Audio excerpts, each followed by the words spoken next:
बेरोजगारी का रास्ता साफ करने के लिए मुल्क में ये फ्रॉड और ये ठगी की है, उन सबको ये बताना चाहता हूं, तारीख आपको माफ नहीं करेगी।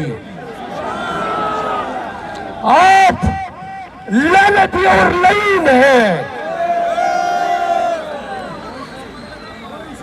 आगे सुने, खान ने कहा पाकिस्तानियों को बताओ, हेलो मोबाइल एहतजाज सिर्फ आज तक महदूद नहीं है। सुनो,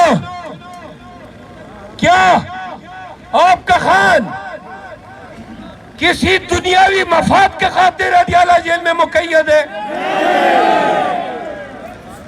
क्या कैदी 804